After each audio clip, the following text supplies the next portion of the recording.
안녕하세요. 저는 서강대학교 화공생명공학과 22학번에 재학 중인 문세현입니다. 안녕하세요. 저는 서강대학교 사회학과 22학번 재학 중인 오연주라고 합니다. 반갑습니다. 제가 사회학과에 관심을 두기 시작한 건 1학년 겨울방학 때였는데요. 새로운 시각으로 사회 변화와 인간의 행동을 살펴보는 것이 저의 취미였고, 과거의 이론과 해법만으로는 더 이상 해결되지 않는 문제들 속에서 저는 발로 뛰는 사회의 탐험가가 되고 싶었습니다. 한 가지 분야만 공부한 것이 아닌 여러 분야의 학문을 익히고 연결하는 작업을 좋아하던 제게 사회학은 기준에 더없이 꼭 들어맞는 학과였습니다. 대학은 마지막까지 몇 군데를 두고 고민했었는데 성적순이 아니라 자유롭게 다전공과 융합전공을 선택할 수 있다는 서강대만의 장점이 상당한 메리트가 되었습니다.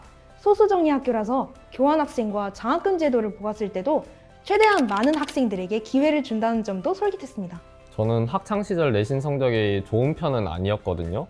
그럼에도 불구하고 열심히 공부했었고 학교 활동에도 적극적으로 참여했기 때문에 고교 생활이 종합적으로 평가되는 학생부 종합전형으로 지원을 하였습니다. 저는 화학에 관심이 굉장히 많았습니다. 그런데 단순히 학문 자체뿐이 아니라 화학을 실생활에 어떻게 잘 활용할 수 있는가에 흥미를 느껴 화공과 쪽을 지망했습니다. 저는 새로운 것을 배우고 그 지식을 저의 것으로 만드는 과정을 좋아합니다. 서강대학교의 경우 다전공 제도가 잘 확립되어 있어서 전공 분야뿐만 아니라 다방면으로 지식을 탐구하는 것에 관심이 많은 저의 성향을 잘 충족해 줄 수 있을 것 같아서 서강대학교에 지원하였습니다. 연주 학우님은 고등학교 다니면서 어떤 부분에서 특히 신경을 많이 쓰셨나요? 희망 전공에 대한 주요 관심사는 유지하면서도 다양한 과목에 대한 흥미를 잃지 않는 것이 제 고등학교 생활에서의 목표였습니다. 저는 사회과학 분야 이외에도 경영과 경제, 인문, 그리고 세연학우님이 공부하시는 자연 계열까지도 여러 과목이 유기적으로 연결되어 있다고 생각합니다. 저의 개인적인 경험을 말씀드리면 저는 학교에서 미적분을 배운 뒤 미적분과 변증법적 유물론을 연관지은 자료를 찾아보고 수학과 사회과학이 어떤 면에서 연결되어 있을지 보고서를 작성했습니다. 또 언어와 매체에서 다루는 언어의 사회성을 파고들어 정치적 상황 속에서 드러나는 언어 속 의도와 기능을 사회언어학적으로 분석하여 발표하는 시도를 한 적이 있습니다. 이는 언뜻 보기에 완전히 다른 과목으로 보일 수 있겠지만 그 사이를 이어주는 창의적인 키워드는 어느 곳에서든 찾을 수 있습니다. 또한 동아시아사와 문학을 배우면서 인간과 사회의 관계성과 본질에 대해 고민하는 기회도 있었습니다. 이처럼 생기부에 기재되지 않더라도 모든 학업 활동에 충실하다 보면 그 경험들이 미래의 나에게 자양분이 된다고 생각합니다. 어떤 과목을 선택하시더라도 내 관심 분야와 연결지을 수 있다고 생각합니다. 연주 학우님이 말씀해 주신 것처럼 저도 고등학교 시절 다양한 학업 활동에 충실히 참여하면서 여러 과목들이 유기적으로 연결되어 있다고 느꼈습니다. 예를 들어 생명과학 수업 중에 독후감을 작성하는 수행평가에서 미생물과 관련된 책을 읽고 보고서 형식으로 독후감을 작성했었는데요. 보고서는 미생물이 후천성 면역 체계를 발동시켜 파손된 물질을 분비해 자가재생하는 생체 소재에 관한 내용이었습니다.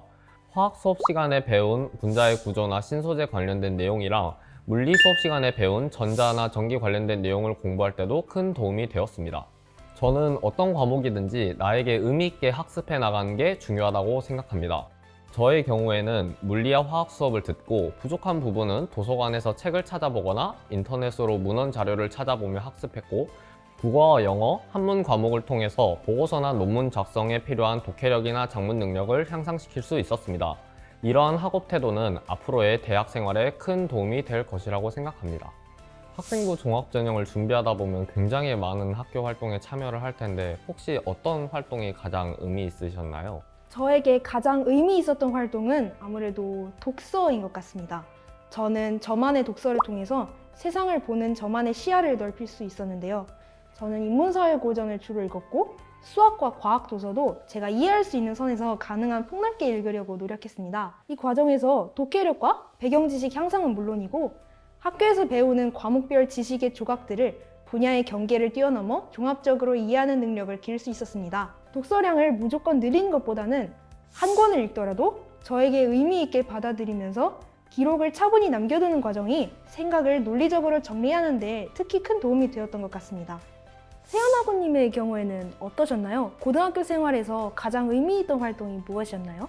저는 정말 많은데 그 중에서 딱 하나만 손에 꼽아보라면 화학 동아리 활동이었던 것 같습니다.